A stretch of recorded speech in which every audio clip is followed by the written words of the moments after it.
Dobrodošli, to je okrogla miza LGBTIQ+ v slovenskih umetnosti ob razstavi LGBTIQ+ z naslovom Naj bo kvir.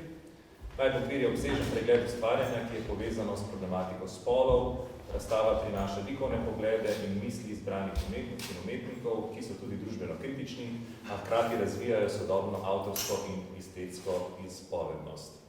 So zapisali.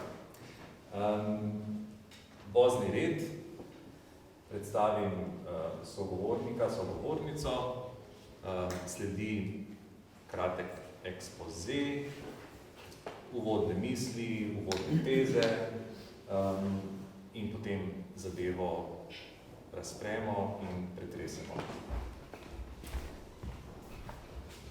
Začenja Nina Dragičevič. Pesnica in esejistka ter doktorica sociologije, je avtorica knjig Kdo ima druge skrbi, Slavne neznane, Med njima je glasba, Ljubav reče greva in To telo pokončno. Leta 2020 je prejela Župančičevo nagrado in bila v ožjem izboru za nagrado Kritiško sito. Leta 2019 je bila finalistka za Veronikino nagrado in Jenkovo nagrado. 2018 je prejela obe nagradi Vitez poezije in bila finalistka za Evropsko nagrado Palma Ars Acustica. Nina, prosim. Hvala.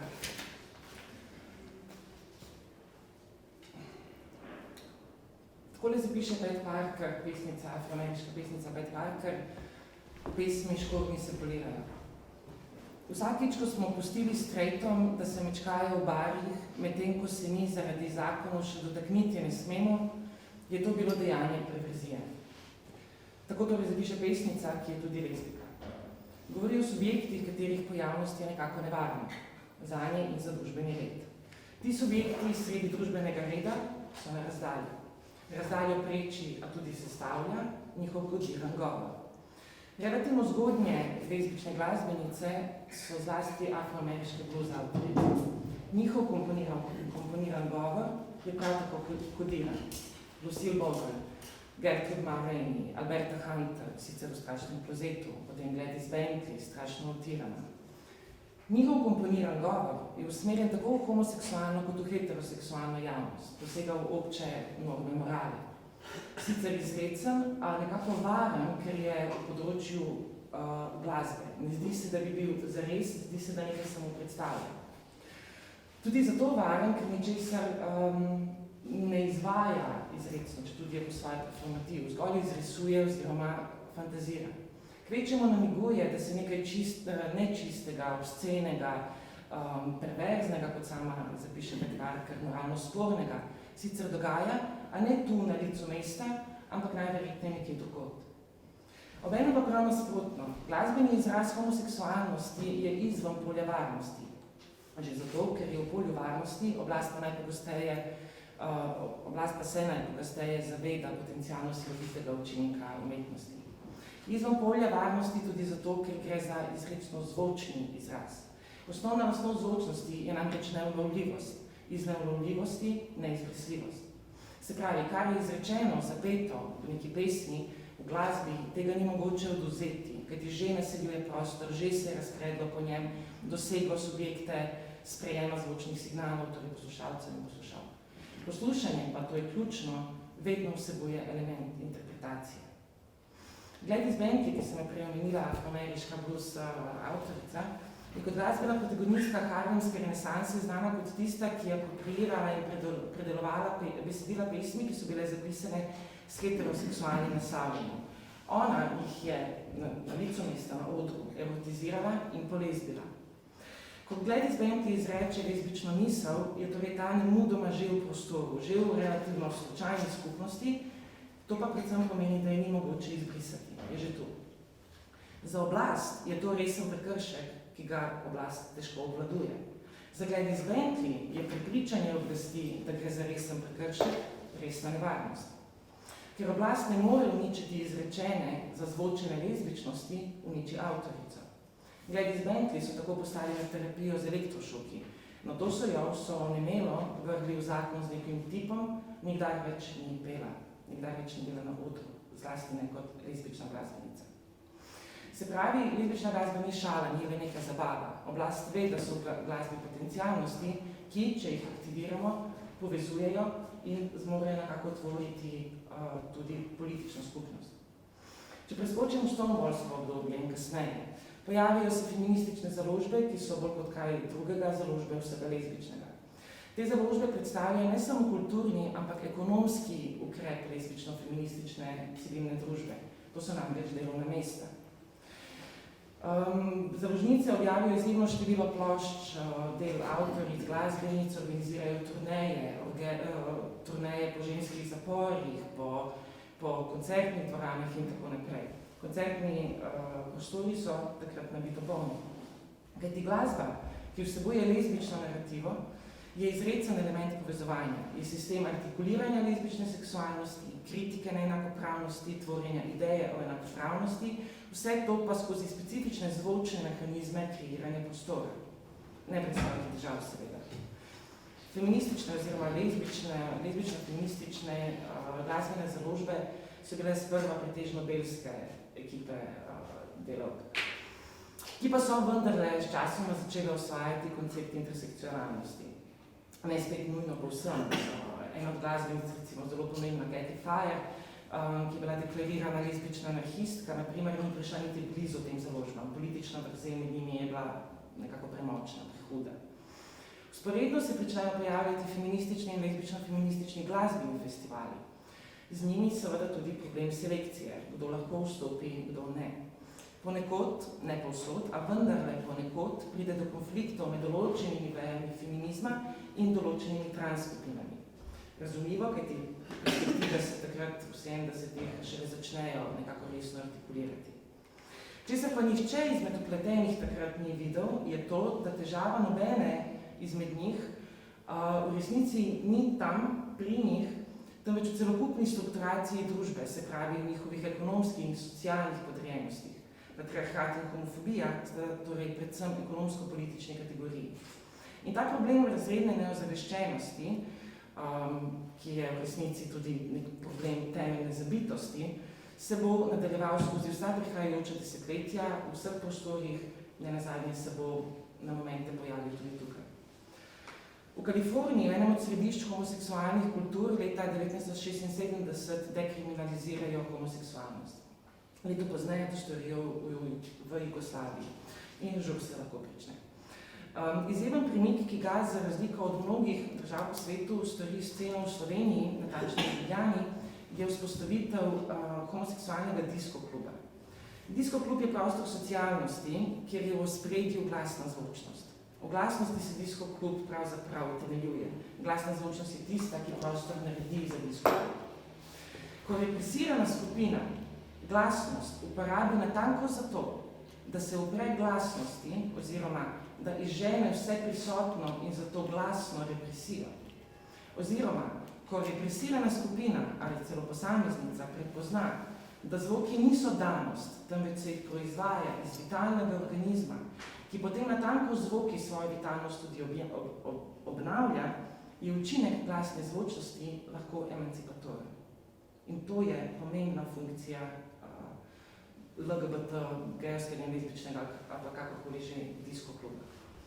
Se pravi, takšen je diskoklub homoseksualcev, homoseksualk, ki to postane šele takrat, ko se vanj naseli in ga vzroči homoseksualstvo. Ne kakorkoli, temveč glasno. Takrat in tam, na tistem mestu, vse obče in dominantno in represivno postane drugo. Vloge se popolnoma obrnejo. V ospredju so takrat zvočnosti homoseksualstva, to je glasba homoseksualstva. Ta glasno izganja drugo represivno glasnost. Opazovalka lezbika v homodiskoklubu takrat več ne opazuje svoje seksualne razlike, temveč posluša svojo seksualno pripadnost, svojo seksualno enakost. In še več, glasba v diskoklubu je v specifični funkciji, oblikuje govorico. In v diskoklubu homoseksualki oblikuje tudi, ko med posameznicami še ni verbalne komunikacije ali pa se zdi, da ta ni možna. Ne, kjer so se besede prenehale, temveč tam, kjer jih prej sploh ni bilo. Da se posameznica vzpostavi kot lezbika, potrebuje drugo posameznico, ki se prav tako vzpostavlja kot lezbika. Se pravi, da bi lezbika sploh bila, morate biti nujno dve. V diskoklubu, v prostoru ekstremne zvočnosti, ker je govoriti tako rekoč nemogoče.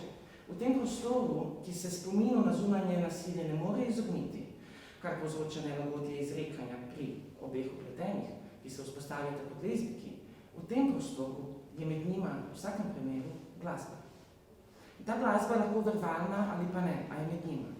Kjer besedila pesmi v recimo lezbičnem klubu izrekajo heteroseksualnost, so odprta za homoseksualno, v našem primeru lezbično apropriacijo. Kjer se ta apropriacija zgodi, skupaj z njo poteka zvočno oblikovanje lezbičnih spolov, fanbuč in tako naprej. Kjer verbalni lirski element ni prisoten, ker recimo sploh ni besedila, je še vedno navzoča določena ritmična struktura, harmonična struktura, ki je znova lahko apropriirana v erotično strukturo. In ta pa izrečno poganja telesa, deluje na njihovo vitalnost in na usmeritev njihove želje. Glasba na lezbični sceni, če skrajšam, je artikulacijski mehanizem, povezovalni mehanizem, svojo fizikalno lastnostjo široke navzočnosti pretvarja osamitev v stik, izvzetost v potencialnost, statičnost v realiziranost. Da je med njima glasba, omogoča, da lezbiki sploh lahko postaneta lezbiki. Hvala. Hvala, Nina. Gremo kar po besedi. Besedo bo prevzela Tatjana Krajf, glavna in odgovorna urednica knjižne zbirke Škuc Vizibilija iz založbe Škuc ter urednica časopisa za kritiko znanosti in novo antropologijo. Avtorica dela Arheologija in spol, podobe spolov v interpretaciji prazgodovinskih kultur v Sloveniji, soavtorica zbornika NL25, kronologija 1987-2012 s predzgodovino z Natašo Velikonja in soavtorica zbirke Zamočane zgodovine z Natašo Velikonja. Urednica in soavtorica več tematskih blokov na temo spola, seksualnosti v ČKZ. Jana, prosim. Hvala. Septembra leta 2000 je National Museum of Women in Arts v Washingtonu organiziral veliko retrospektivo ameriške umetnice Romaine Brooks. Kustos razstave Joe Lucchesi si je za izhodišče interpretacije izbral malo drugačno perspektivo. Namesto na problem valorizacije in slogovne kontekstualizacije opusa se je osredinil na vprašanje avtoričine lezbične identitete in na načine, kako se ta formulira v njenem likovnem izrazu.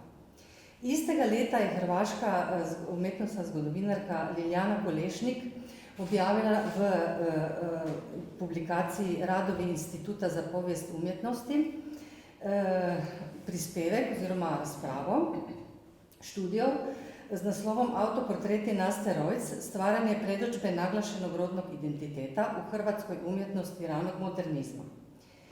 In v prevodu, ki je prišel kasneje v časopisu za kritiko znanosti, pa smo objavili ta prispevek v originalnem naslovu, ki se glasi Zgodnji primer prikaza lezbične seksualne identitete v hrvaški moderni umetnosti. To se pravi, da leta 2000 je še vedno obstajala cenzura pri objavi tega prispevka in izraza lezbična seksualna identiteta. No in v tem prispevku Kolešnikova analizira serije avtoportretov hrvaške umetnice Naste Rojc, nastale med letoma 1912 in 1925 in pokaže, kako gre za načrtovano celoto z vnaprej določenim ciljem, katerega kompleksni pomen je mogoče najbolj natančno razbrati znotraj kod lezbične subkulture iz začetka stoletja. Z vrsto izbranih likovnih sredstev in kompleksnim procesom proizvodnje pomenov se Nasta Rojc direktno vključuje v krog slikark, kot so Romaine Brooks, Hanna Gluckstein, Jean Mamen, kasneje tudi Leonor Fini, mimogrede njena razstava je bila leta 2002 Leonor Fini v Trstu v muzeju Revoltela. To je slikark, ki igrajo srednjo vlogo pri projektu graditve vizualnega sistema predstave in kulturne artikulacije novega tipa seksualiziranega ženskega subjekta v obdobju zgodnjega modernizma. Še več, svoj projekt graditve vizualnega in kulturnega izraza lezbične seksualnosti začenja Nasta Rojc celo bolj zgodaj, kot je to primer v naprednejših evropskih okoljih, S precizno metodologijo proizvodnje pomenov ga zaključuje v trenutku, ko ta kulminira v metropolah modernizma. Torej, ta članek oziroma ta prispevek navajam zato, ker je to bila ena od večjih inspiracij za moj sam tudi raziskovalni interes na tem področju in predvsem glede slepote in gluhote umetnostne zgodovine in nacionalne zgodovine znotraj kanona, znotraj obstoječega kanona. Zdaj, ta umetnica, slikarka Nasta Rojc je bila ena, pač ne bom rekla razvpita, ampak umetnica v svojem času, živela je v ljubezenski zvezi z britansko častnico Aleksandrine Onslow. Imela je tudi zveze z učenkami svojega soproga, Branka Šenoje, in oni, torej Aleksandra Onslow in Nasta Rojc sta tudi pokopani v skupnem grobu. Ne. V začetku 20. let je bila Nasta Rojc tako zelo popularna in povpraševanje po njenih portretih je bilo tako veliko, da si je leta 1923 morala zgraditi veliko hišo z ateljejem v prestižnem delu Zagreba in to po lastnih načrtih. Kot rečeno, to mi je služilo kot neke vrste izhodišče, ta cel kontekst, za potem neke nadaljne raziskave in predvsem se mi je zdel problem, da je treba nekako iz molka in praznine, ki pokriva zgodovino žensk, tudi ženskih umetnic, treba izkopati neke sledove, podobno kot recimo arheologija izkopava. Dobesedno izkopati. Se pravi pisne in materialne vire, drobce intimnih zapuščin, dnevniških zapisov, pisem, slik, biografij, artefaktov. To so vse elementi, ki lahko spregovorijo. In tako je danes mogoče prepoznati tudi predlezbični in lezbični diskurs, torej predlezbični diskurs, vsaj od poznih desetletij 19. stoletja naprej in predvsem z uporabo biografske metode in analizo reprezentacij. In dejstvo pa je, da moramo našo LGBT zgodovino šele nasnuti, ker iz kanona obče zgodovine je pač izpuščena in to ni le malomarno ravnanje z našo dediščino, z našo zapuščino, ampak je to v bistvu prikrojena, pristranska znanost in neke vrste zloraba. Že od konca 60. in 70. let se pojavi ključ za odpiranje spolne in seksualne perspektive v umetnosti in prinaša metode, kako je mogoče razbrati homoerotiko v umetnosti pred obdobji njene razkritosti. In francoska zgodovinarka Michelle Perrault pravi, težava zgodovine žensk je zvezana predvsem z izbrisom njihovih sledov, tako javnih, kakor zasebnih. Leta 2016 je v slovenskem prevodu išlo tudi njeno delo, ki govori točno o tem in naslov tega je Ženske ali molčanja zgodovine. Torej, kasneje v svojem delu nekako preizprašujem strokovni in medijski diskurs o slikarkah z vidika spola, o teh starejših generacijah slikark, z vidika spola, seksualnosti, poklica in zakonskega stanu. Predvsem sem se posvetila trem likom in sicer Eldi Piščanec, Henriki Šantel in Ivani Kobilca. Medtem, ko sem raziskovala Ivano Kobilca, je ravno se pripravljala velika razstava njenih del v obstoletnici Narodne galerije, tako da nisem imela dostopa do virov. To moram povedati. No, zdaj, za na konc pa naj še samo to povem, da sva z Natašo v knjigi Zapuščene zgodovine zapisale, da floskulo, da umetnost nima spola in seksualnosti, zavračava in trdiva nasprotno. Umetnost ima spol, ima spolno identiteto, ima seksualni izraz in seksualno orientacijo. Perspektivi spola in seksualnosti sta inherentni, tako pri porajanju umetniške ideje, kot pri produkciji umetniškega dela, ne nazadnje tudi pri percepciji tega umetniškega dela. Hvala, Tatjana. Besedo bo prevzel Brane Mozetič, pesnik, pisatelj, urednik zbirke Aleph in zbirke Lambda in prevajalec iz francoščine, Rimbaud, Genet, Foucault, znan predvsem kot avtor homoerotične literature. Njegov opus obsega 15 pesniških zbirk, knjigo kratkih zgodb, 3 romane in 6 otroških slikanic. Uredil je 4 antologije LGBT literature in več predstavitev sodobne slovenske literature. V tujini je šlo že več kot 50 prevodov njegove knjig, samo pesniška zbirka Banalije je prevedena v 12 jezikov. Brane, prosim. Ja. Jaz se upravičujem, če kasneje česa ne bom registriral, ker čisto enostavno slabo slišim. In mi sicer že malo naporno po toliko desetletjih kar naprej sodelovati, upam, da mi ne bo treba naslednjič na takem vozičku že biti na kakšni okrogli mizi. Skratka, nisem nikoli bil teoretik, pač pa predvsem raziskovalec in organizator, ali pa mogoče kar rezervni organizator marsičesa, med drugim tudi te razstave. V svojih raziskavah zgodovine nekako se prišel vsaj do enih takih zelo grobih, to je zelo grobo ocenjevanje, da je bilo področje, se pravi, če go danes rečemo LGBTI in tako naprej, ali pa mogoče homoerotike v umetnosti, še najbolj liberalno na slovenskih tleh med prvo in drugo svetovno vojno, ko je bila tudi mogoče slovenska kultura in družba še najbolj vpeta v dogajanje v Evropi ali pa v srednji Evropi, ker je ravno tako v bistvu bilo takrat eno tako razcvet te tematike v sami umetnosti. Zdaj, če bi šli po področjih, si seveda najbolj raziskano ali pa najbolj eksplicitno področje literature, ki je tudi najbolj reflektirano tudi do danes.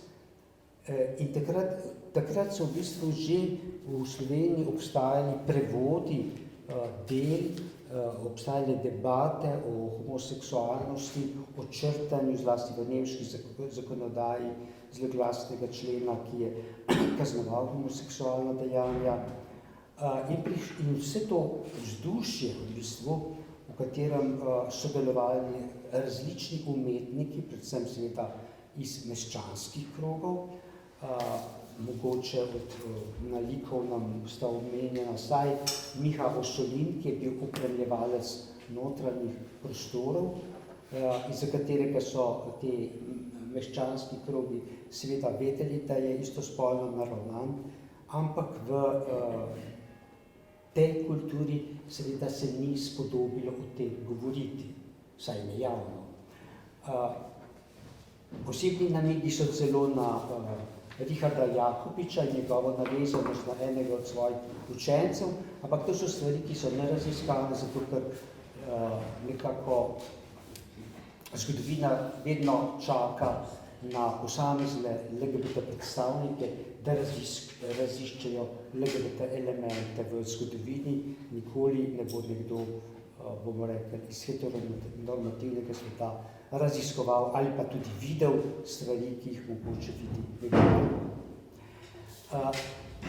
Ta klima med obema vojnama je gotovo nekako spodbudila tudi pojav ekscentričnega, za danes pol dolga desetletja, Ivana Mraka, ki je že leta 1925 javno uprizoril dramo Obločnica, ki se rojeva v Šentvidu, v katerem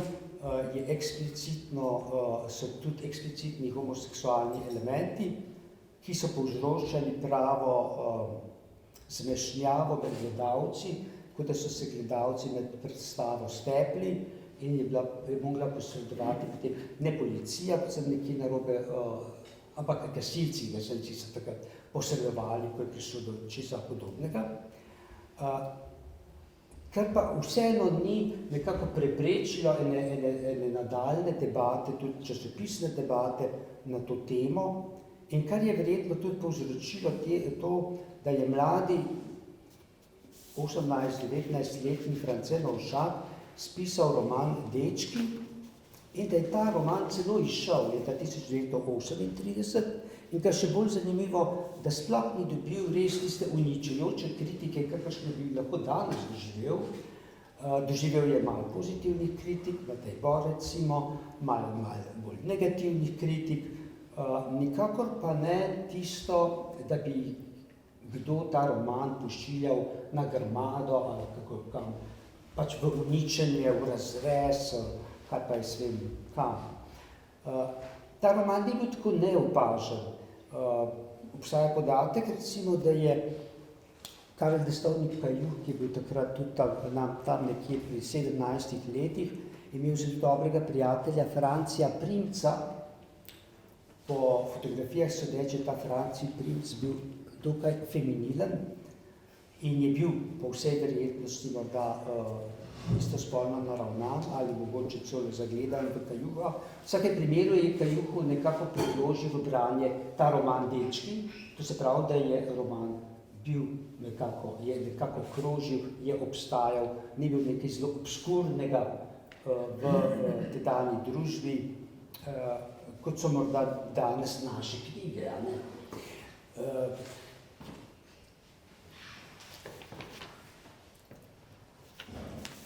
Potem je presledilo obdobje, se pravi, na drugih področjih jaz nisem zasledil, ker se tudi to nisem ukvarjal, film še ni obstajal nekako likovno, pa kakor sem rekel.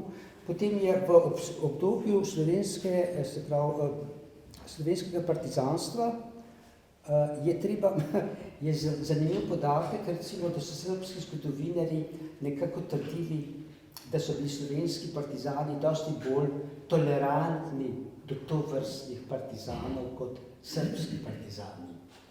Kar je mogoče celo res, kajti med njimi so se kretali zelo na visokih položajih tako Jože Javoršek kot Uroš Zupan, zborovodja Makso Pirnik in pa pesnik Peter Levec. To so štirje v bistvu, za katere je kakor to zgodovinsko dokazano, da so imeli vsaj kakšne istospolne odnose, če ne celo dolgoletne nagnjenosti, ki pa se jim kljub temu v bistvu nič slabega ni dogajalo, niti po drugi svetovni vojni, kljub temu, da sta bila Javoršek in Zupan iz političnih razlogov tudi zaprta. Podobno v bistvu usodo, da ni bila povsem izločena iz družbe, oziroma sploh ni bila izločena, je tudi Ljuba Prenar. Vmes bi lahko še navedel dr. Kanteta, ki je bil šef ljubljanske policije in ki je bil dvojni agent, se pravi, bil je šef policije na strani okupatorja in agent za obveščevalno fronto. In pa seveda Ljuba Prenar, ki je bila že med vojno zelo aktivna in je tudi rešila marsikaterega intelektualca pred zaporom in tudi po vojni. Kaj hočem s tem povedati, v bistvu, da je bila družba ali pa vsaj oblast nekako tudi po vojni, koliko toliko kljub zakonodaji, ki je bila v bistvu negativna in jo je uporabila predvsem za politične namene, za kaznovanje raznih duhovnikov ali pa političnih nasprotnikov, do drugih recimo ni izrabljala te možnosti in je mogoče celo nekatere vede uvažala v državo, tako kot je bil seveda znameniti filmski režiser František Čap, ki ga je država, bomo rekli, enostavno uvozila iz Nemčije, kamor je emigriral iz Češke. Tedaj, po letu 1948, se je režim nekako hvalil, da je uvozil režiserja, ki je nasprotoval Sovjetski zvezi, ker je bil ravno po sporu s Sovjetsko zvezo. V vsakem primeru pa Čap ni bil, bomo rekli, gej v klozetu, ampak je bil dokaj avtiran gej že na Češkem, v Nemčiji in seveda jugoslovanska oblast je to morala zagotovo vedeti, kar pa je ni, bomo rekli, oviralo pri tem, da bi Čap nekako prišel v Slovenijo učiti režiserje, ustvarjanje filma. Kar sta splito potem se naučila tudi seveda Boštjan Hladnik in Vojko Duletič, ki pa sta bila oba v bistvu zaklozetirana, niti ne eden, ne drugi, ne tretji nima v svojih filmskih delih pravzaprav nič zares eksplicitnega, razen Hladnik. V 70-ih letih, se pravi Maškeradu, Ubij me nežno, čeprav je Hladnik nekako deloval kot en tak playboy in je seveda zakrival tudi kakšne notranje ali pa zakrite homoerotične elemente pri sebi. Vojko Duletič je o svoji homoseksualnosti v bistvu spregovoril šele, ko je bil star, če se ne motim, preko 90 let in takrat je pa v bistvu javno o tem spregovoril.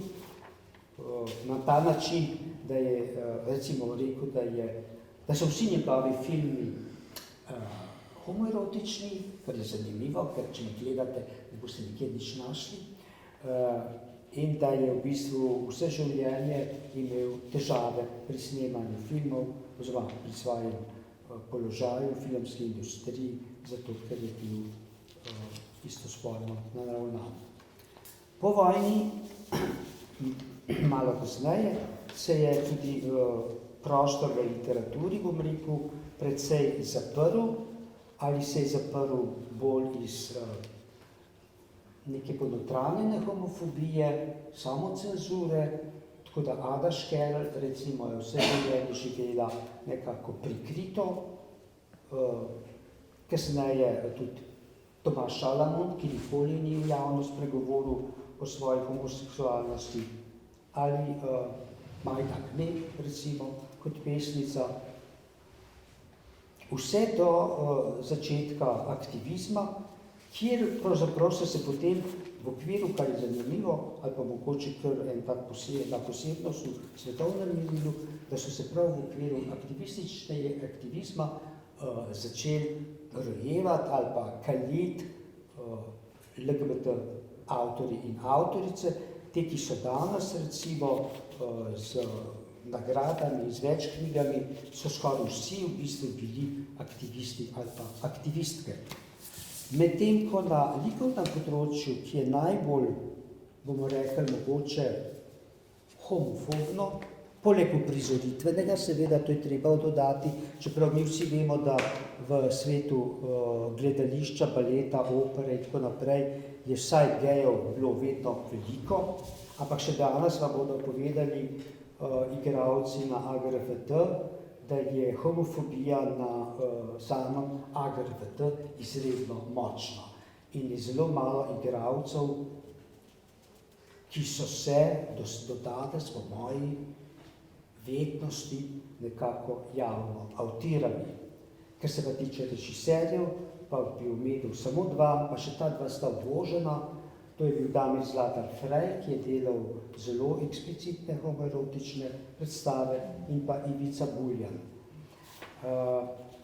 Kar se pa likovnega tiče, pa moram reči, da jaz nisem se to poglabljal še. In sem pri tej razstavi spet izhajal iz aktivizma in iz tistih ljudi, s katerimi, ki so bili povezani z aktivizmom že konec 80-ih in so nekako, bom rekel, včasih tudi služili določenim projektom pri aktivizmu, kot so bili Aprilija Lužar, Jasna Frančišek, Andrej Brumen-Čop, ja, v bistvu že vsi okoli leta 1990. Takrat je delal v bistvu z nami tudi Marko Jakše, ki pa nekako pri tej razstavi ni, bom rekel, želel sodelovati. Sploh je bilo več ljudi, ki niso želeli sodelovati, moram reči, zlasti moškega spola, kar ni nič presenetljivega, ker vedno imajo seveda gej večje probleme pri svojem vstopu v družbo kot gej, kot pa lezbijke.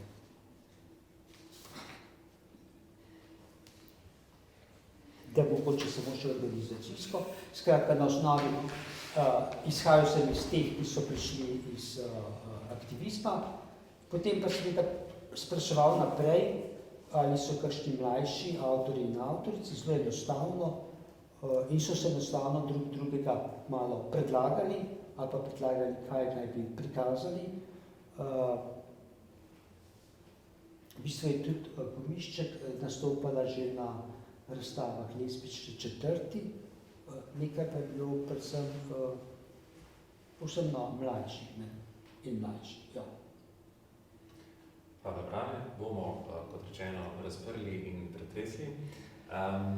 Bom pa še to dodal, no, da če smo pri raziskovanju ali pa pri teorijah, ne, edino področje literature že ima pač članke, eseje, diplomske naloge, magistrske naloge, doktorske naloge na temo homoerotika, homoseksualna, LGBT, karkoli že pač v literaturi, medtem ko na področju likovne, uprizoritvenih, kolikor jaz vem, ni nič.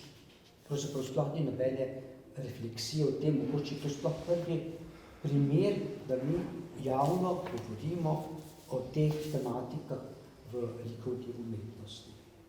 Kako? Tukaj je Tatjana, ki je napisala knjigo, potem, mislim, 2, 3. To so pa, ja, jaz govorim bolj o teh univerzitetnih pa teh. Doktorica arheologije, se je univerzitetni človek. No, to je. Mi od njih tako vedno štejem pod aktivizem, tako da jo vedno izločili iz tega. Hvala. Se prav, da ne. Tako. Dobro, predno se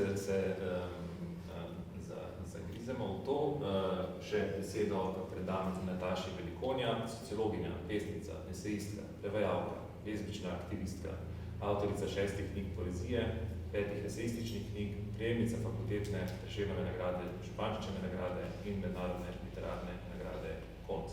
Nataša, prosim. Živijo.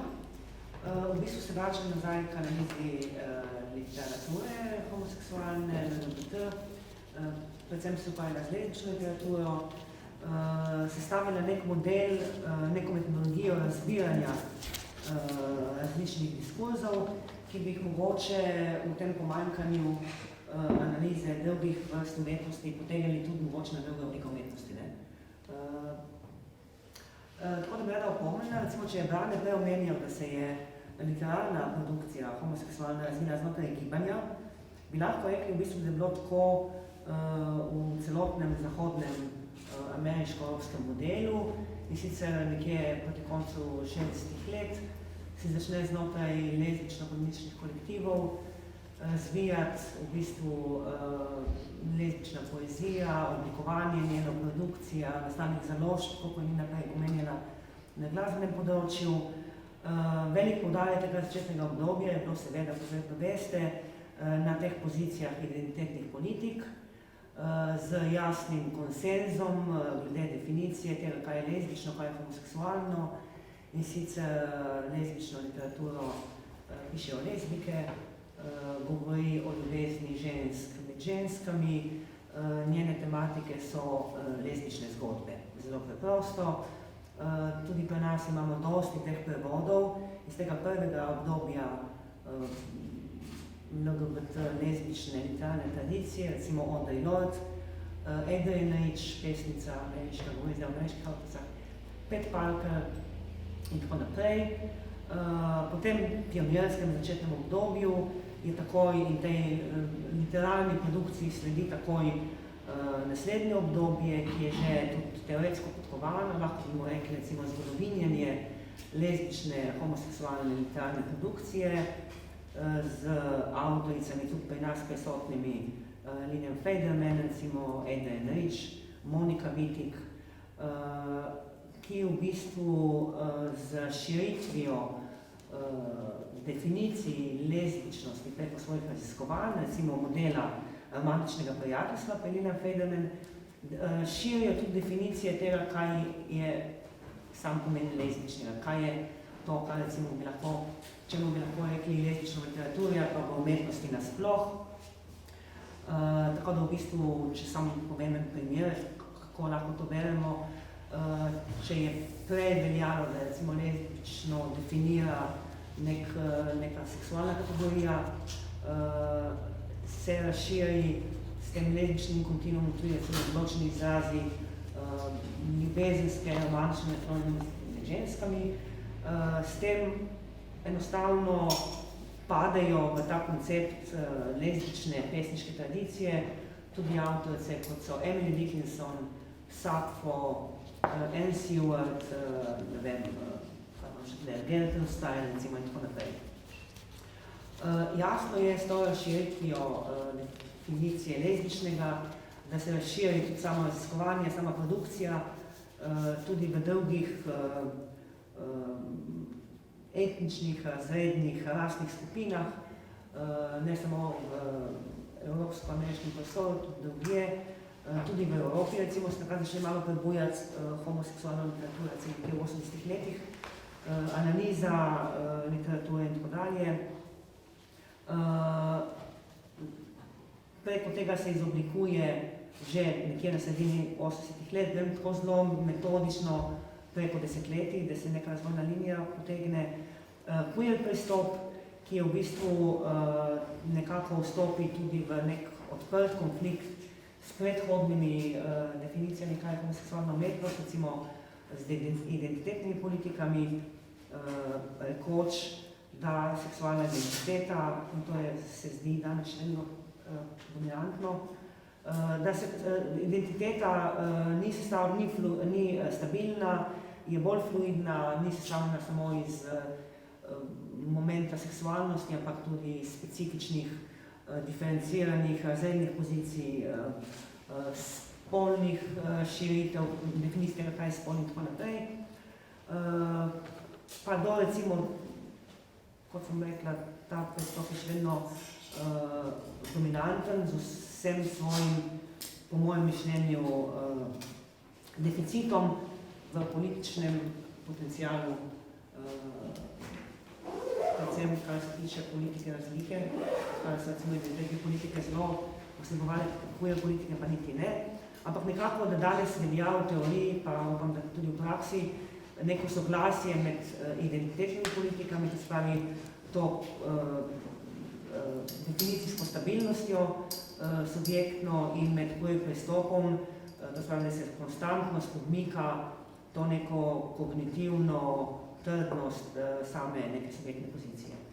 Tako da teh 5 modelov, ne vem, koliko sem jasno tako preko ali ne to govorila, teh 5 modelov v bistvu analize homoseksualne umetnosti v literaturi morda lahko kasneje v diskusiji potegnemo tudi na ostale oblike umetnosti. To je ena stvar. Druga stvar, to smo skupaj s Tatjano delali, ona je delala na likovni umetnosti, jaz na ravni literature, smo razbirali metode razbiranja homoseksualnih vidikov ali pa predlezbičnega diskurza v umetnosti pred gibanjem, to se pravi pred razkrivanjem ali pa pred dekriminalizacijo in tako naprej. Sama sem v tem delu Zamolčane zgodovine analizirala recimo pisateljice, literatinje, pesnice, kot so Ljudmila Poljanec, Pavlina Pajk, Zofka Kveder, Marica Naglišek, Bartol, predvsem iz 2 zornih kotov. S tem, da smo obe s Tatjano, vsak na svojem področju, zelo poudarjale biografski pristop pri interpretiranju starejših literarnih del iz zornega kota homoseksualnosti, nas pregledane biografske momente, recimo specifično pri Ljudmili Poljanec, ki obstaja, če gremo raziskovati in smo šli raziskovati, ogromno biografskih podatkov konkretnih o njeni naklonjenosti do žensk. To je en tak primer, to se pravi Ljudmila Poljanec, biografski pristop. Druga metoda razbiranja teh predlezbičnih diskurzov je pa interpretacija motivov kot v literaturi, tudi slikarstvo verjetno, recimo pri Pavlini Pajk, je to zelo pogosto, večinoma vsi njeni romani, Slučaji usode, Dnevnik starega samca, vsebujejo močne elemente romantičnega prijateljstva. To so te sentimentalnosti med ženskami, z različnimi, ne vem kako ne rečem temu, izrecnostmi, tudi do izrecno lezbičnih likov, pa do samo močnih verbalnih izrazov naklonjenosti, recimo tudi glavne junakinje, v Slučaju usode, kot veste, sta glavna lika Graščakinja in njena državnica in potem po raznih peripetijah in doživljajih se ta močna romantična naveza razplete, zaradi tega eno od obeh umre in tako naprej, to stavi lahko rekli ljubezenski roman.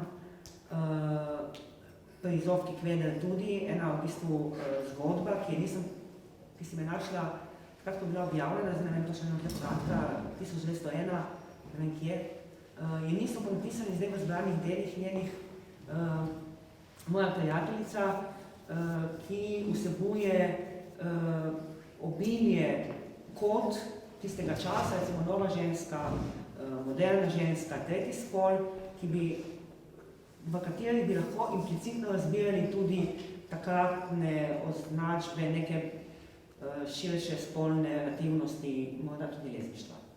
Tako da Zofka Kveder in tako naprej, mogoče lahko zdaj se za začetek, pa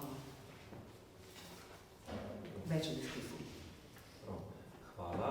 Nataša, naj dodam še, da naj bi se okrogle mize udeležila tudi Domen Pokrajenšek, kurator, kritik, pisec uvodne študije k tej razstavi in Rok Vevar, sodobno plesni zgodovinar in publicist. Zaradi zdravstvenih razlogov ju danes žal ni. Bližajo se obletnice, mislim, da smo skicirali pot in prepoznavam pravzaprav tu dva izziva. Jaz bi mu rekel po eni strani izziv kritične infrastrukture in po drugi strani izziv kritične metodologije. Namreč, vzpostavil se je prostor, vzpostavile so se razlike, vzpostavile so se identitete, vzpostavlja se vednost, pozicija se vedno vzpostavlja, ampak mislim, da za agendo sprašujem se, kako prostore še razširiti. Kako to, kar je dediščina 80-ih in 90-ih, alternativni prostori, kako jih še razširiti. Če dediščini alternative dodam metodologijo dolgega marša skozi institucije, se mi zdi, da ta, glede na polje ali glede na posamezno institucijo, nas še čaka. Recimo ob opisu te razstave je zabeleženo kot to je redek dogodek. In se torej lahko sprašujemo, ali kot Brane namignil in drugi, ali torej, kako preseči to svojim, jaz tem rečem metodologija svojim, vzpostaviš svoj prostor, vzpostaviš svojo identiteto in podobno, seveda glede na tisto, ki te strukturira, diskriminira in podobno. Ampak kako zavzeti še druge prostore? Kako razširiti metodologijo alternativnih prostorov še na druge prostore, torej na institucije? Kako prenesti disko na muzej? Kako prenesti krožek ali ne vem, bralno skupino na univerzo? Torej, kako izhajati iz te svoje pozicije in še zavzeti dodatno kritično infrastrukturo. Mislim, da to vsi nekako identificiramo kot kaj nas še čaka. Po pravicah, porokah in tako naprej se kultura še vedno dogaja in še vedno obstaja nelagodje v kulturi in mislim, da edini način, da bomo vedno znova presegali nelagodje v kulturi, je tudi nujno skozi institucije. Ne samo samo institucije, ampak tudi skozi marš, dolgi marš skozi institucije. Mislim, razstava v instituciji, kot je Mestna galerija, je gotovo primer ali pa model tega, kako ne bi to potekalo. Dejstvo je, da mi vsi skupaj delujemo v civilni družbi, večinoma, ne? Da je dialog med civilno družbo in akademsko sfero, kaj še politična sfera, če se menjal prej partnerstva, ne? Da je otežen, da je težek in da v bistvu se včasih zdi, da smo edini aktivni akteri, mi v civilni družbi. Ne? Res je, da se postopno, počasi, ampak vendarle vseeno odpirajo institucije. Ne? Prej, ko je Brane navajal, našteval univerza je počasna, ampak vendarle nekje, vsaj na ravni literature, so Irena Popolnovak, Alojzija Sosič Zupan, pa še bi lahko, da ne bom zdaj tle naštevala, je dosti strokovnjakov, ki so pobrali temu in jo skušali nekako prenašati naprej. To je, kar se tiče infrastrukture. Kar se tiče diskurza samega parlamenta, smo v čem bi, kaj se točno misli? Če smem dodati? Meni se da imamo v splošnem vsaj v zadnjem desetletju, 2 desetletjih pravzaprav, problem, ki bomo lahko rekli, problem dolgotrajne politike majhnih sprememb. Se pravi, ene stvari se spremenijo, ne vem, dopustiš partnerstva, daš geja za dekana fakultete, ne vem, Jak da denar za neke knjig, ki so očitno iz polja LGBT literature in tako naprej. Skratka, neke majhne spremembe se zgodijo, kar pripelje do situacije, da stvari izgledajo kar nekako uravnotežene. Kao te stvari so ok, zdaj pa niso potrebni več neki veliki koraki. Kar pomeni, da se ta neka večinska javnost, zlasti pa institucije, najpogosteje, ne vedno, kot je očitno, ampak najpogosteje na tej točki ustavijo. Skratka, smo precej naredili. Smo pripeljali študije spolov na fakulteto, se pogovarjamo o lezbičnih teorijah. Ampak strejtke govorijo o lezbičnih teorijah. Nobena od avtoric, ki so pravzaprav te teorije pripeljale v ta prostor, ki so jih pravzaprav razvile, ki so razvile metode za razbiranje recimo lezbičnih motivov na področju slikarstva ali pa literature ali pa tako naprej in tako naprej, ne? Ali pa avtori, ki so pravzaprav poskrbeli, pa uredniki za vso to izjemno literarno produkcijo, ki jo imamo tukaj, to nikoli niso ljudje, ki jim institucija prostor omogoči, kot bi ga v resnici morala. Ampak vedno prenese to vedenje, to znanje, koliko ga sploh upoštevajo, nekam drugam. Tako da se mi zdi, da zaradi tega pridemo do tega vprašanja, kaj bi mi še vsi morali storiti. Mogoče pa je čas, da malo obrnemo vprašanje in se malo bolj resno ukvarjamo s tem, česa pa ta nek drugi svet ne počne. Česa kanon ne dela, to treba skozi poudarjati, česa ne dela, skozi nečesa ne dela. Jaz se precej ukvarjam s temi stvarmi na področju glasbe in da so konstantno iste teme. Ne?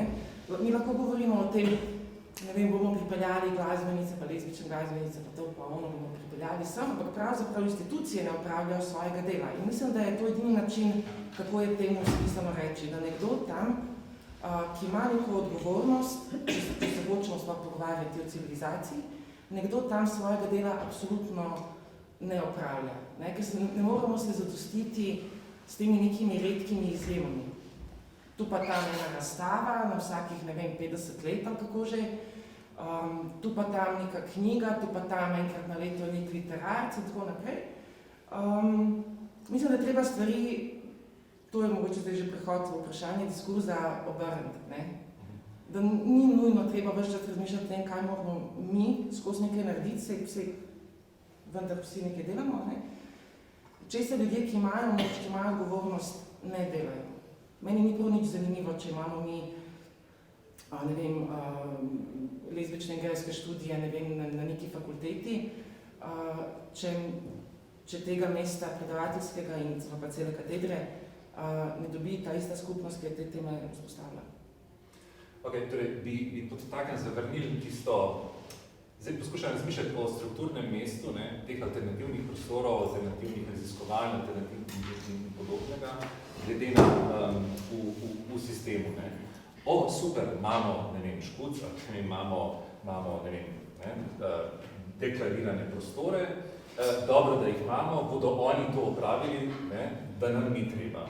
Potem pa v druge institucije, mogoče rečemo dominantne ali pa hegemone ali kakorkoli, institucije v res poziciji moči, ne, pa potem izvedemo mogoče nek showcase, kot je tole, ne, in oddelali smo to temo in zdaj lahko je mir naslednjih 10 let, ne, ali pa celo, ne vem, ta tokenizem, kako se to prevaja, ne, za ščepec, pa dejmo še, ne vem, avtorico ali avtorja z naslova LGBTIQ, zato da je stvar bolj mešana in vključujoča, ampak vedno nastopa točno kot samo to, ne kot nekdo, ki bistveno zasnuje in potem sproducira celotno polje in je vedno del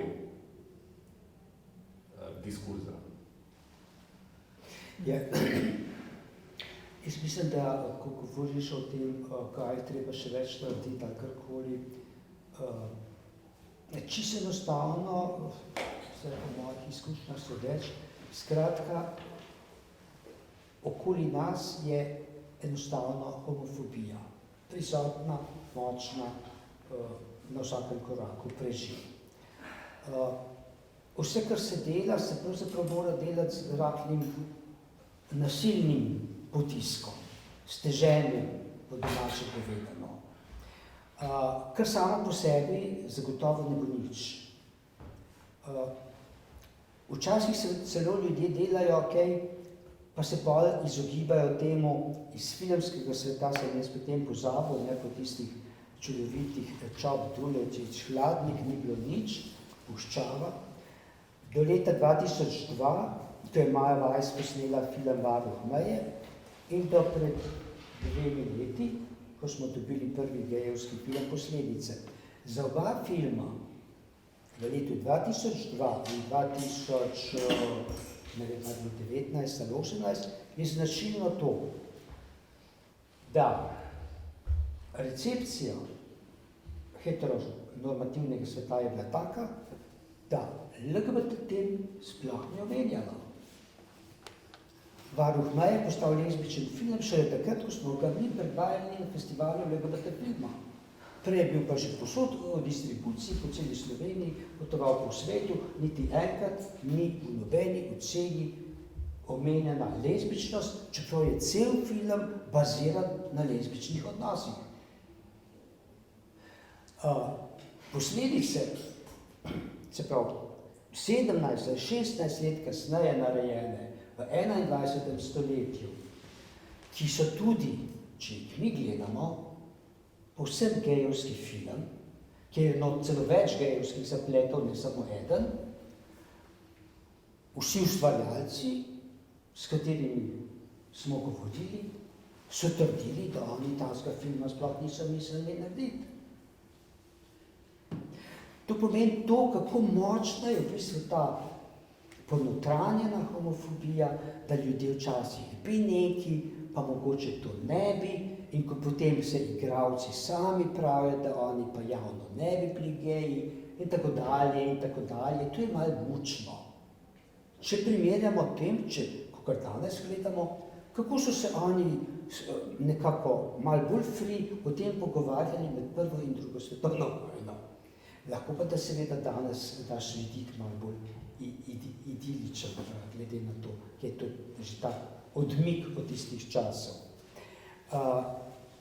Ker se tiče te razstave, tudi ni bilo tako enostavno, zagotovo ni bilo enostavno. Galerija je bila sicer pripravljena, bolj problem so bile ponotranjene homofobije samih ljudi, ki naj bi to razstavljali, in še marsikoga, ki bi upleten v samo razstavo. Tako da te stvari čisto enostavno niso tako samoumevne. In že to, da doslej v bistvu, kaj svem, eksplicitnih likovnih del nekako ni bilo videti na nekih drugih razstavah. Saj, meni se zdi, da ne, mogoče v zadnjem času, ker vsega pa tudi ne spremljam. Ampak v vsakem primeru je to, recimo na polju literature, če je že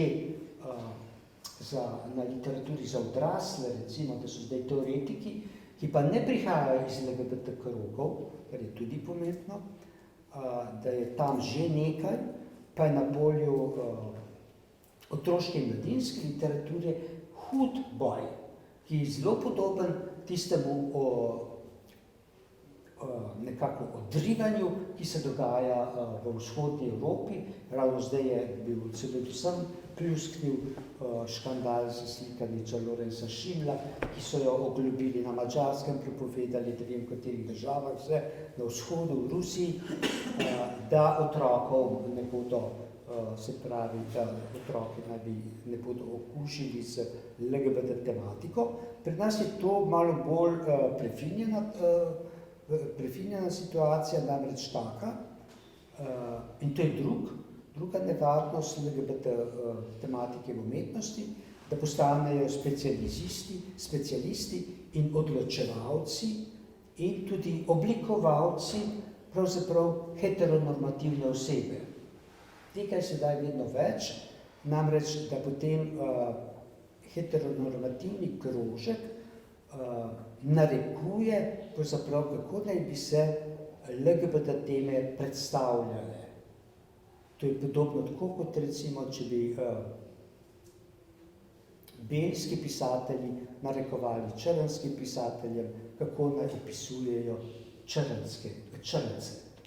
Ali kot so moški pisatelji narekovali pisateljicam, kako naj opisujejo ženske. Ja, mene je to, kar si zastavil, asociiralo na situacijo, ko smo ustanovili lezbično knjižnico in arhiv pri Škucu. To je bilo leta 2001. In takrat smo dobili dopis iz NUK-a, iz Narodne univerzitetne knjižnice, da mi vendar ne moremo imeti knjižnice, ker po zakonu o knjižničarstvu ne moremo imeti knjižnice, ker smo nevladna organizacija. In torej, Nataša, to se spomniš, ne verjetno. Se pravi, inštitucije so vedno okostenele in vedno so korak zadaj, bom rekla, in zato, ker so pač preprosto varuhi pečata. In varuhi ognjišča in varuhi pečata in v ta svoj krog ne dopuščajo nikogar od zunaj, in če ti posežeš od zunaj z neko pač legitimno temo ali pa z legitimnimi vprašanji, z preizpraševanjem nečesa, česar ni, pa zakaj tega ni, potem naletiš, logično je, da naletiš potem na neke take reakcije. Ne? In tudi pri samem delu na tem področju umetnostne zgodovine sem kot arheologinja posegla na neko drugo področje in drugič kot neheteronormativna ženska sem posegla v heteronormativno sfero in sem vedno tudi dobila reakcije, ne, strani teh varuhov pečata. Tako da, ampak na nek način je to seveda razumljivo, ne. Na nek način moramo to razumeti in moramo s to politiko malih korakov, kot pravi Nina, nadaljevati razvoj, ne. Mislim, da ni naravno pa reči velikih korakov, ker a bo to preveč zvenelo kot nek prikrit victim blaming, če rečem, da je ta dediščina alternative 80-ih in 90-ih pravzaprav proizvedla tudi neko udobje v tej alternativi, ne, kjer pač tako liberalni drugi kot avtoritarni drugi, tako liberalni drugi nima nobenega problema s tem, da naj obstajajo te alternative, dokler seveda pač so na točno tistem določenem mestu, kjer v kapitalističnem sistemu, pač naj bodo tam, točno tam, kjer so, opravljajo to svojo fino funkcijo in tako naprej in ne zamajajo pogojev, pod katerimi mi delujemo. Medtem ko tudi razsvetljeni avtoritarni drugi bo to mogoče spregledal, v najboljšem primeru bo to poskušal tudi zatreti. Ampak torej, če je to boj in če brez nas, brez skupnosti, brez gibanja ne bo nič, se spet izzivalno sprašujem, ali je v alternativi obdobje, s katerim je treba, ki ga je treba preseči, ali je to grozna konstelacija. Mogoče to tisto, kar sem omenila tam prav na koncu od teh 5 metod analize, to soglasje med identitetnimi politikami, to se pravi med poudarjanjem razlike in med tem, da ne naredimo iz te razlike neko fašistoidno pozicijo. Zdi se mi danes še slabše, kot je bilo v 80 in 90 letih prav v tem, da je tudi v civilni družbi ali pa znotraj samih gibanj je izginil ta potencial razlike kot političnega orodja. Tako da je v bistvu to stremljenje k neki, ne vem, kako ne rečem, k nekemu obdobju večinske družbe, ne pa k, ne vem, kako ne rečem, erotičnosti manjšine, v bistvu nam bolj to danes grozi. Ne vem, če je to odgovor na to, ne, ampak kar se tiče civilne družbe, je tle obilje organizacij, kar se tiče homoseksualnostnih področja, bolj ali manj pokrivamo. Od umetnostnega področja do političnega boja je zartikulirano zelo, ne. To še vedno poteka, tako da te prisotnosti še vedno obstajajo, ne. Način boja se je spremenil, ne, ta frontalnost, ki se je mogoče gibanje, s katero se je soočalo gibanje na začetku, se mogoče preoblikovale, treba tle mogoče malo več politične tehnologije in politične, ne bomo rekla modrosti, ampak znanja uporabljati. Ampak, če se me vprašal to, ali so sedanje mlajše generacije manj politične zaradi obdobja infrastrukture na ravni civilne družbe, mislim, da ne. Mislim, da je, če so, to sicer ni moja hipoteza, če so manj politične, je zato, ker izginja potencial razlike. Torej, ali sami so ustvarjamo pravzaprav tisto, proti čemu se borimo? Ali je naša metodologija na nek način soudeležena v proizvodnji te skupnosti ali tega gibanja v večni institucionalni margini ali pa v večnih alternativnih prostorih, ki nikakor da prenesejo alternativo kot metodologijo skozi institucije. Tatjana. Ne vem se točno, kam ti meriš. Meni se zdi glavni dosežek to, da smo zasedli prostor, da smo zasedli svoj prostor, da imamo svoj teritorij, da smo ga okupirali in ga držimo in ga ne damo. In zdaj vseeno, ali je ta prostor znotraj institucije, ali mislim, to ni toliko pomembno, ali je zunaj na margini, to je en suveren prostor, ki smo ga osvojili in osvobodili. In znotraj njega smo svobodni. Tako da, ne vem, zdaj, če se, ne vem, a si ti mislil to, da gibanje prehaja v mainstream. Tudi. Ja, na nek način gotovo prehaja v mainstream, zato ker se je depolitiziralo gibanje kot tako. Ne? Zdaj ne moramo mešati zdaj samega aktivizma z nekim raziskovalnim delom ali pa s teoretskim poljem, ne? Ampak sam aktivizem pa se je gotovo nekako razvodenel in se je depolitiziral. Neki tisti osnovni dosežki so tu, neki osnovni zakoni so tu, ampak to ni to, ne. To je pač res sama neka čista baza, ne. In kdo si sploh danes še želi poročati pa posvajati otroke, ne vem. V glavnem, to je posledica tega, da se je samo gibanje nekako depolitiziralo in zdaj mogoče res sedi na nekih dosežkih iz preteklosti in ne najde več neke oprijemljive teme, ki bi motivirala, ki bi spet osredotočila pripadnike te skupnosti, teh manjšin, različnih manjšin, okrog ene skupne osi.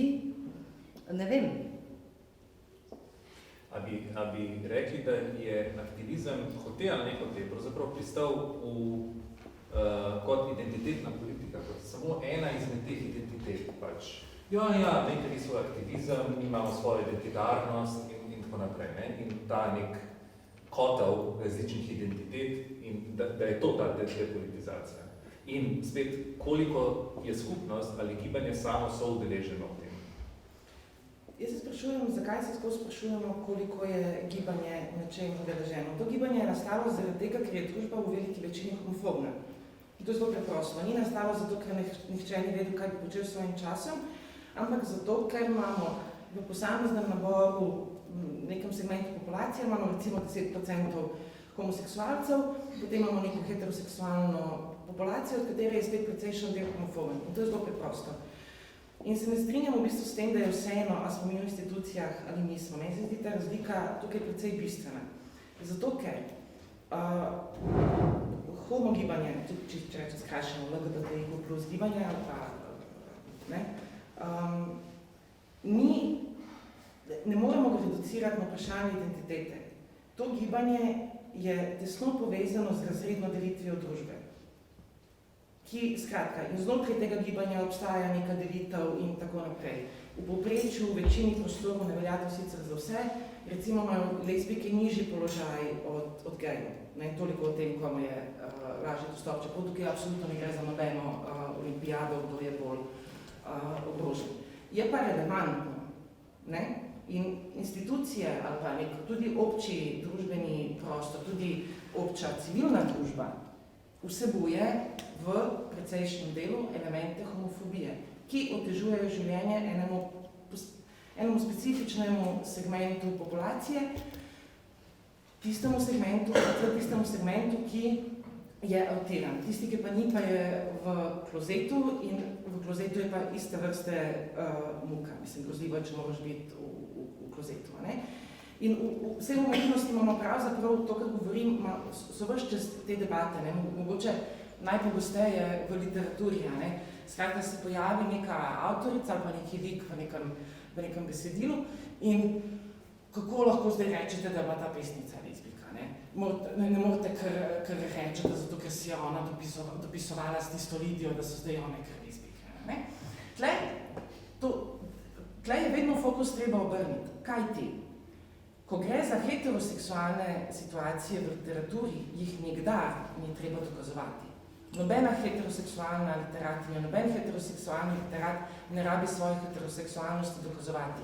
Samo po sebi je umevno, se to je heteronormativnost, samo po sebi je umevno, da so vsi straight, kdo pa mogoče kaže neke odklone od tega, pa mora to dokazovati. Skratka, celo gibanje pravzaprav, zlasti pa ta kulturno-umetniški del gibanja, se ukvarja nekako s suvanjem, zrezi v točno ta diskurs ali pa govorico čisto v nekem vsakdanjem življenju. Ne? Tako da, če se vrnem na začetek, mi zdi se mi, da je toliko vprašanje, kaj si je gibanje samo naneslo, kajti to gibanje je nastalo zaradi fašizma, nasilnosti, mizoginije, homofobije, ksenofobije, etc. večinske družbe. Kamorkoli se obrnemo, je to prisotno. Zdaj se imamo proteste, zdaj že 80-90 tednov. Jaz še vedno čakam, da bodo to postali, smo samo čakali, da se bodo začeli ti neki novi desničarski shodi. Ne? Ta tema vse čas se nekako na njo pozablja, kar me pelje na začetek tega, ker sem v prejšnjem vprašanju govorila, ne, da so se stvari toliko nekako malo spremenile, ne, da zdaj nekaj malo obstaja, da zgleda, da so stvari v redu. Niso. Če enemu segmentu tele populacije tukaj damo dovoljenje, bodo, klavi, ne, niso stvari kar tako fajn. A veš, kaj mislim, ne?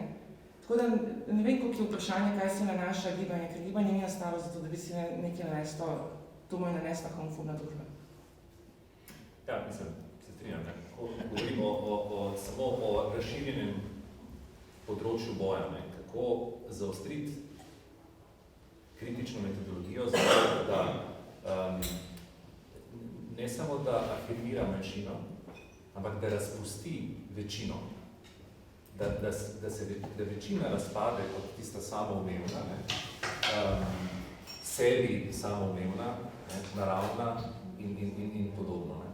Ker seveda, če ne bomo sami, ta neka limita je skozi ta neka meja, ne, kjer, v katero trčimo in potem rečemo, ja, ampak ne razumejo, ne, ampak ja, mislim, mi lahko storimo samo toliko in toliko. Ne. In se zato sprašujem tudi navznotraj, kako razviti še večjo kritično, še večji korak, še bolj radikalno kritično metodologijo, da se te institucije, da se ta večina ne samo zgane, ampak razpusti v svoji cis-heteronormativnosti. Samo to bi še dodala k minimemu, to nas tudi toliko ne sme frustrirati, kajti to oglašanje je način onemogočanja gibanja pa njenih bojev s fašizmom, kot je rekla Nina. Ne? Tako da v bistvu ne vem, resnično ne vem, če ne si mi postavljamo ta vprašanja. Ker ta vprašanja mi ne moramo rešiti. Kvečemo nas lahko to frustrirajo, da enostavno razpustimo vse. Kajti neuspešni bomo vedno. Ne predstavljam si, tako se ne predstavljam nažalost družbe enakosti, si ne predstavljam družbe brez homofobije. In koliko toliko lahko mi blažimo oziroma delamo proces, ki ne bi vodil k temu. Samo mislim, da noben ni toliko nor, da bi verjel, da je to mogoče v resnici. Vedno je konzervativni del, je vedno močnejši. Od liberalnega, kaj še od lepega. Ampak si se vendar skušamo naš čas približevati temu, kljub temu, da se mi zdi to zdaj kar realna možnost.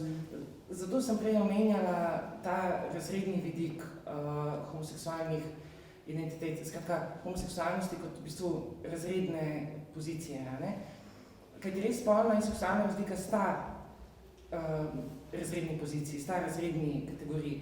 Tako da se mi zdi, da mogoče znotraj samega gibanja ali pa znotraj skupnosti, koliko menimo, da LGBTIQ plus skupnost sploh obstaja, se mi zdi, da je to mogoče zanimiva tema. Ne? Ali smo zmožni artikulirati naš interes homoseksualni tako na področju teorije kot umetnosti, kot ne nujno preprosto identitetnega, nekega autentično notranjega položaja, ampak kot res ekonomsko-političnega položaja. Mislim, da je to ta naša velika težava. Mogoče je to, če dodam na temo. Ja, vse tudi gibanje nikakor ni in nikoli ni bilo homogeno.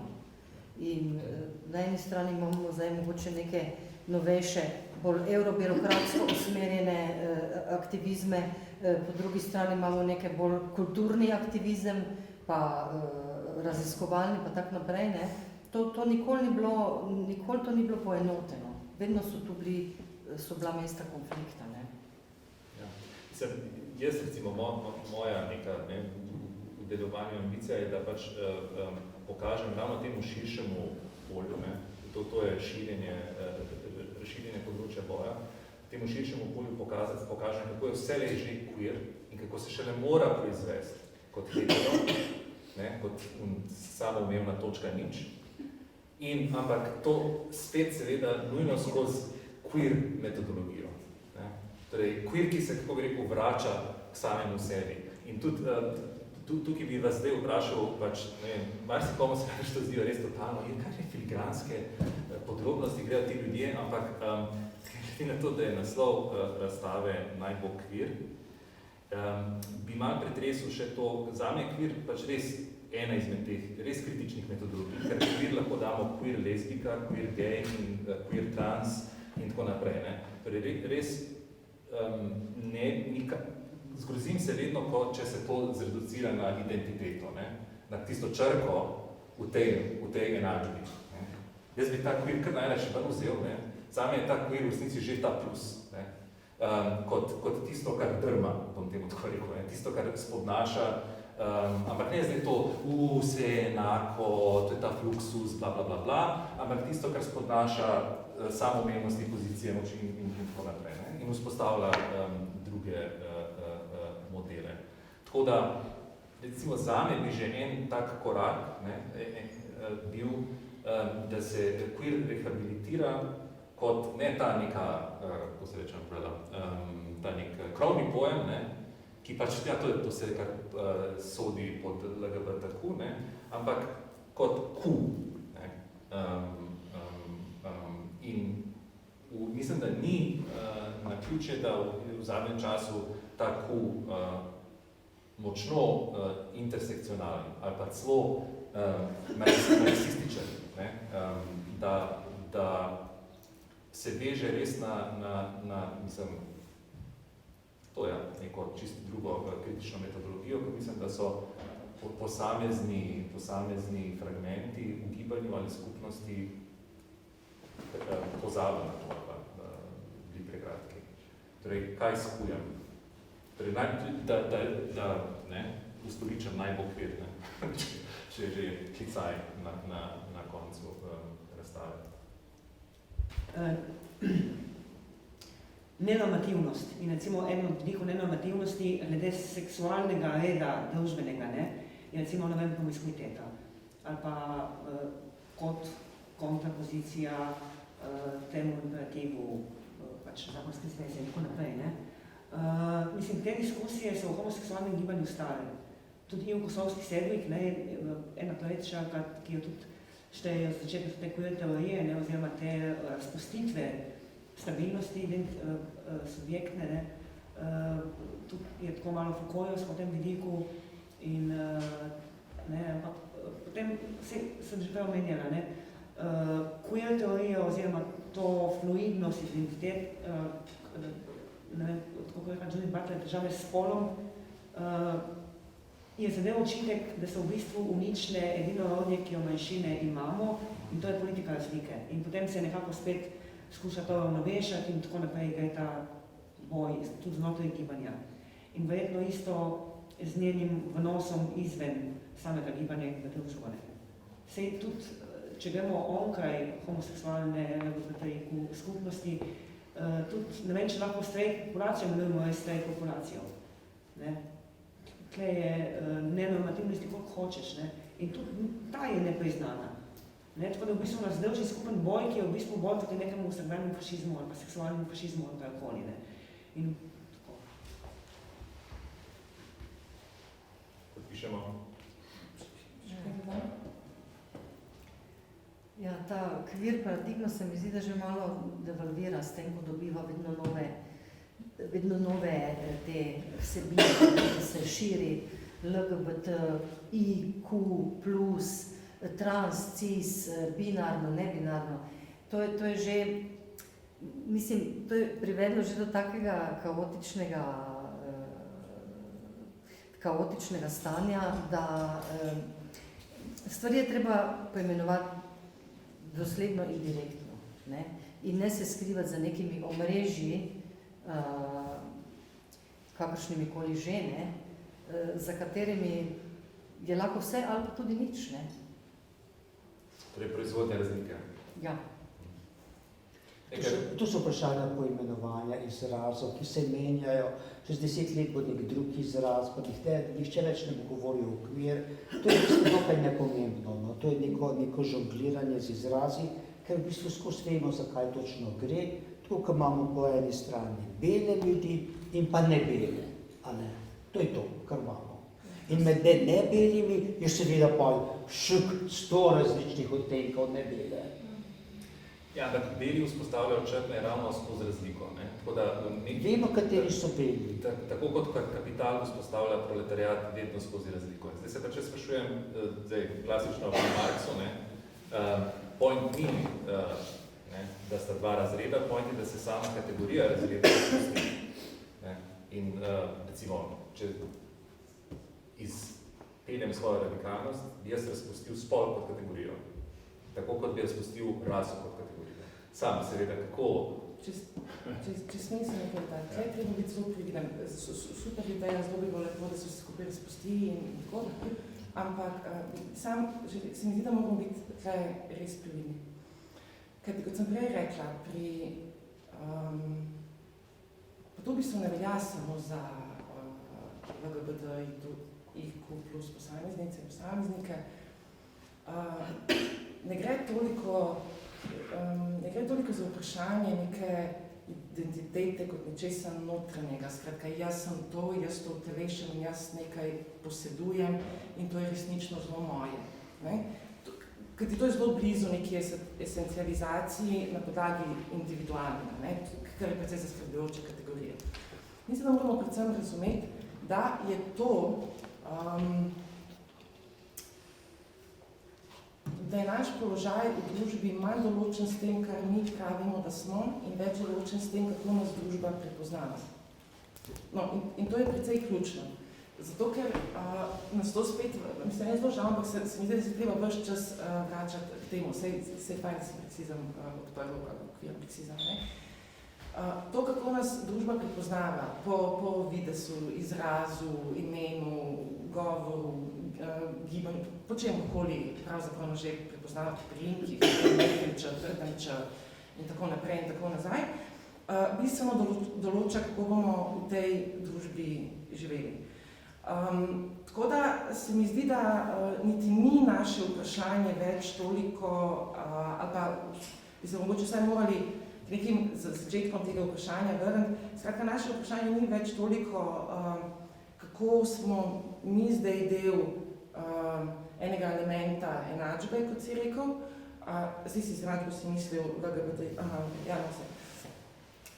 ni toliko to vprašanje, ampak je spet znova zlasti s pojavom, z nekim pojavom nekih neotradicionalnih struktur, neofašističnih idej in tudi pravzaprav že delovanj, je vprašanje, kako znotraj tega, ker vse to, kar sem pravkar zdaj naštela, in neotradicionalizacija in stara prejšnja tradicionalizacija nenehna družbe in tako naprej, imajo vse spet ekonomski okvir in strukturo. Temeljna delitev družbe je pravzaprav spolna delitev družbe. Zato ni dovolj reči, da mi zdaj nimamo spola, kajti precej ključno je reči, da obstajajo persone, ki jih družba razume kot ženske.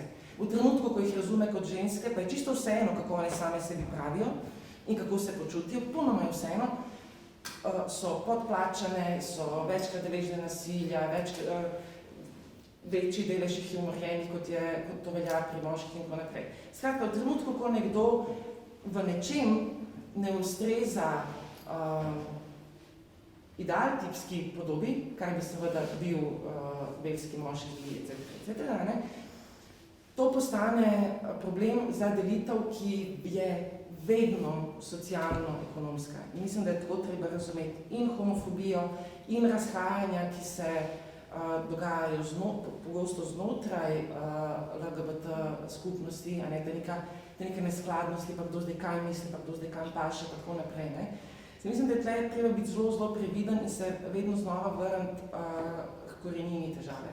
Ta razlika, ki se vzpostavlja skozi spolno razliko in pa extension seksualno razliko, je vedno in na vseh mestih vprašanje oblasti, ki pa je vedno vprašanje ekonomskih politik. Mislim, in to velja za vsaj že 500 let, odkar živimo v kapitalistični svetovni ekonomiji. Ja, se od tej razpustitvi se sprašujem, ker pač spet po Foucaultu, če je to zgodovinski proizvod, vzpostavi se na neki točki, ali bo tudi presežen. Tako da poglejmo, kam nas bo Beyond the Binary oziroma še pripeljal. Naj takoj dodam, da torej sam pri sebi zdaj razvijam to neko kritično metodologijo, da recimo temu ena je razpustitev te razlike, druga je pa ravno skozi razliko v univerzalno. Nataša se enkrat krasno je to krasno besedila, participiramo v univerzalnem, koliko sploh participiramo v univerzalnem. In mislim, da spet ni naključje, da se ob intersekcionalnosti, torej, ki queer postaja skoraj da sinonim za intersekcionalnost kot metodologija, da se dogaja spet zavzemanje univerzalnega. Kdo je sploh udeležen v splošnih pravicah do mesta, do tega, do tistega in tako naprej. Ne? Pač, ker vemo, ne?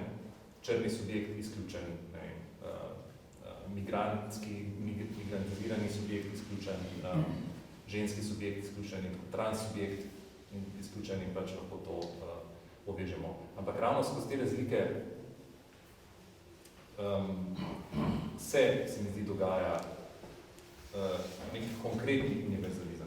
Ne nekaj, kar še pride, ampak kar se že dogaja. Sam, ne vem, to bi bilo še za domisliti. Razpiram, kako vprašanje, kako komentar.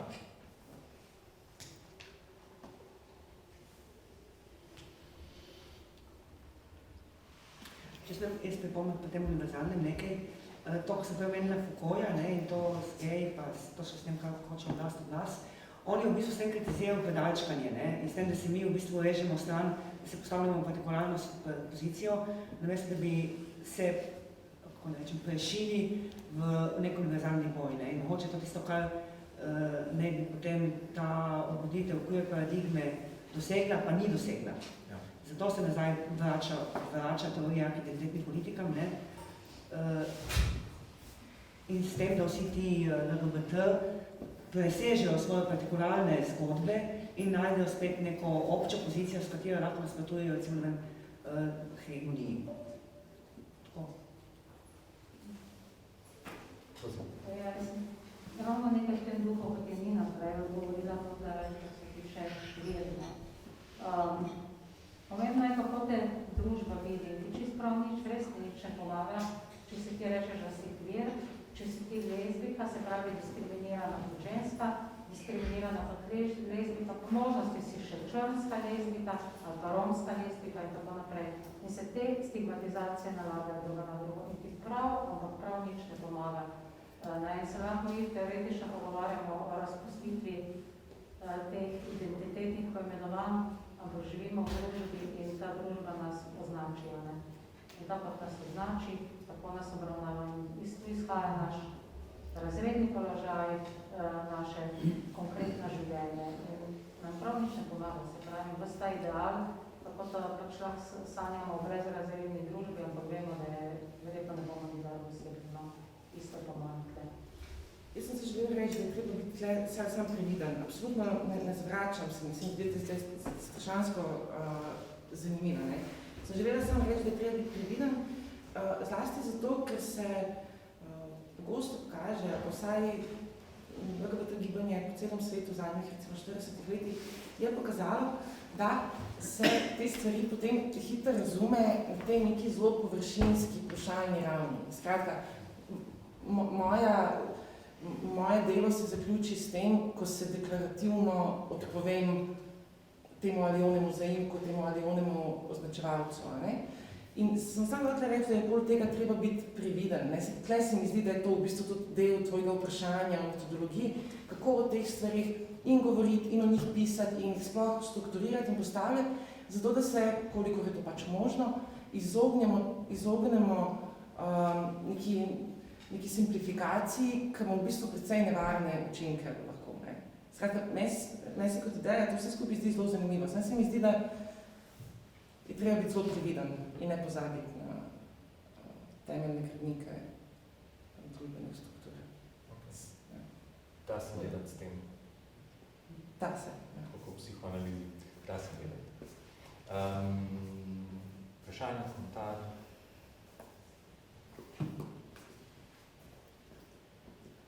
Sozivca ni več, vsaj trenutno ne. Še dovolj. Danes spet.